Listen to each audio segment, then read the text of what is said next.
ለመጽሐፉ ሰዎች እያለ ይናገር አክብሮ ነው የሚጠራቸው። ለመጽሐፉ ባለቤቶች የነቢያት መጽሐፍ እጃችን ላይ አለ ስለሚሉ ማለት ነው። ስለሙ በላቸው፣ ይህ ነው የነቢያት መንገድ በላቸው። ፈኢን አስለሙ ፈቀድ ኢህተደው አለ። በእርግጥም ከሰለሙ ቀናውን ጎዳና ተመሩ ይላል።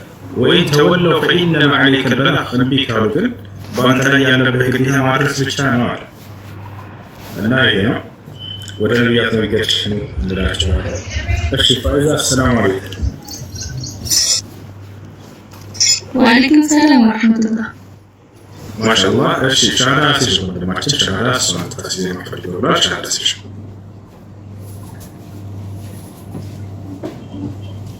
እሺ ማሻአላህ አሻዱ አሻዱ አላህ አላህ ኢላሃ ኢላላህ ኢላላህ ወአሽሀዱ አነ ሙሐመደን ረሱሉላህ ማሻአላህ።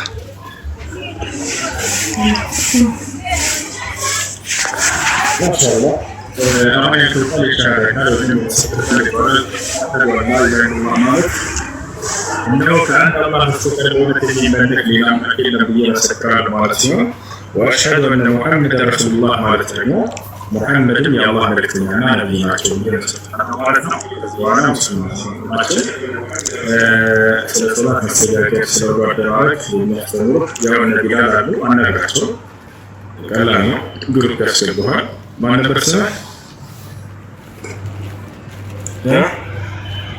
አሸናፊ ይባላል። ሁሴ እንዴት ነህ ወንድሜ? ሁሉ ሰላም?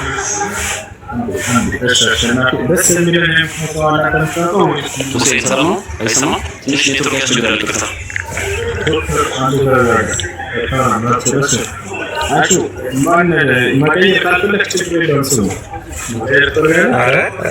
አሉልኝ እናንተ ደስ ያላችሁ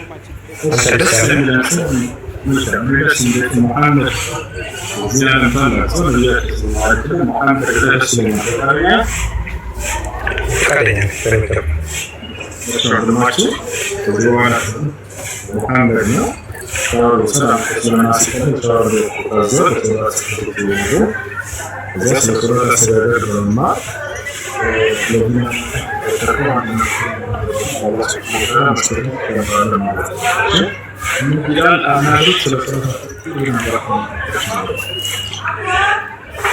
በዚህ አጋጣሚ ሁሴ እንትን አለ ማለት በውስጥ በጣም የሚያስጨንቁኛል ሰዎች ስላሉ ሙስሊምና ሙስሊም ላይ ያሉ በዚሁ ማስረጃ ሰጣቸው እና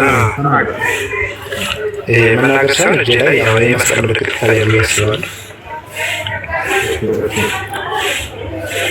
እና ሙስሊም አይደለሁም እዚህ ጋር ይታያል ያስባል ብዙ ቦታ አለ ጀርባዬም ላይ አንገቴም ላይ ግን ማስረጃ የሆናቸው ዘንድ ብዬ ነው።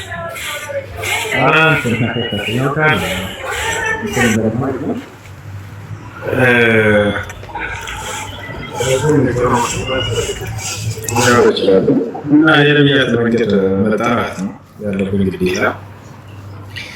በደንብ ያውቃሉ እንደማሆሽ ያውቃሉ። ጉዳያችን አይደለም ይሄ ነገር የሚያሳስብ ነገር አይደለም። ከአምላኩ ጋር እንዲገናኝ ማስራት ነው ያለብን፣ ማስታወቅ ነው። ያን የነቢያትን አምላክ እንዲያውቁት በብቸኝነት እንዲገዙ አንድ ላይ ወደርሱ መምራት እንጂ ምናምን ጉዳያችን አይደለም። እሺ ወገናችን ጥያቄ አለ? እሺ አዎ ጥያቄ አለኝ። እንዴት ነው መጀመሪያ ሰላም ነው? እንዴት ረዳህ ነው? ሰላም ነው አለሁ። እግዚአብሔር ይመስገን ሁሉ ሰላም አለን አልሐምዱሊላህ። እሺ እንትን ነው ሁሴን ማለት አንዳንድ ጥያቄዎች አሉኝና ብዙ ጊዜ ጥያቄ የሚሆንብኝ ነገር አለ። እስኪ አንዳንድ ነገሮችን አስረዳኝ ስለፈለኩ ነው። እና እስኪ የሁለት ጥያቄ ልግና ይሰማል? ይሰማል? ይቅርታ ትንሽ ኮኔክሽን ምናምን ያስቸግራል ያለሁበት አካባቢ ለዛ ነው። እስኪ አንድ የመጀመሪያ ጥያቄ ብዙ ጊዜ እኔ እንኳን እንደዚህ ብዙ የጠለቀ የመጽሐፍ ቅዱስ እውቀት የለኝም፣ ግን በአንዳንድ ሰዎች እንደዚህ ቤተክርስቲያን በሚያስተምሩ ሰዎች ምናምን ስሰማ ከቁርአንና ከመጽሐፍ ቅዱስ በጣም የሚቀድመው መጽሐፍ ቅዱስ ነው። ከብዙ መቶ ዓመታት በኋላ ነው ቁርአን ነብዩ መሐመድ ከተልከው ከመጡ በኋላ ነው እያንዳንዱ የቁርአን እንትን ከመጽሐፍ ቅዱስ ነው የተኮረጀው እንጂ መጀመሪያ የተጻፈው መጀመሪያው መጽሐፍ ቅዱስ ነው ይባላል። እና በዚህ ዙሪያ ሃይማኖት ስትሩ የሚለውን ብትገልጽ ይፈልጋል አንደኛ። ሁለተኛ ደግሞ እንደሚታወቀው መጽሐፍ ቅዱስ ላይ ኢየሱስ ክርስቶስ አምላክ እንደሆነ በመስማት ብቻ ሳይሆን ራሴን ያየኋቸው ብዙ ቦታዎች አሉ መጽሐፍ ቅዱስ ላይ ኢየሱስ ጌታ ነው፣ አምላክ እንደሆነ፣ ፈጣሪ እንደሆነ እና ተልኮ እንደመጣ ሁሉ ምክንያቱም አብ ወልድ መንፈስ ቅዱስ ሶስቱ አንድ አምላክ እንደሆኑ የሚገልጽ ብዙ ቦታ አለና በሙስሊም ደግሞ ኢየሱስ ብላችሁ የምትሉት ነብዩ ኢሳ ነው። ነብዩ ኢሳ ደግሞ በመጽሐፍ ቅዱስ ላይ ቁርአን ላይ የተጠቀሰው ነብዩ ኢሳ በእኛ በመጽሐፍ ቅዱስ ላይ ኢየሱስ እንዳልሆነ ብዙ ማስረጃዎች አሉ። እሱ አይደለም የሚለውና ስለዚህ ተጨባጭ የሆነ መረጃ እንድትነግረኝ እፈልጋለሁ።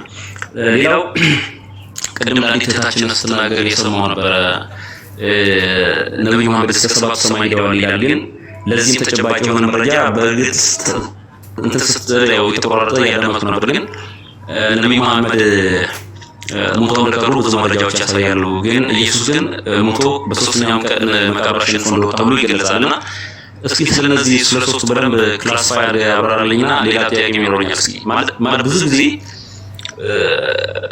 በዓለማዊ እንደምነግርህ ዶክተር ነኝ፣ ብዙ ትምህርቶችን አሳልፌያለሁ። ግን በቴዎሎጂ ላይ ምንም እውቀት ስለሌለኝ ነው እነዚህን ብታስረዳኝ። እሺ በመጀመሪያ ነብዩ መሐመድ ሰለላሁ ዐለይሂ ወሰለም ተወረጃሉ ኢላ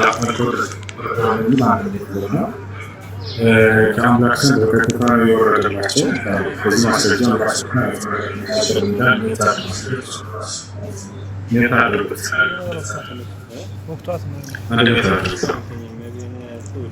الله سبحانه وتعالى سيناكر وإنه لتنزيل رب العالمين نزل به الروح الأمين على قلبك لتكون من المنذرين بلسان عربي مبين.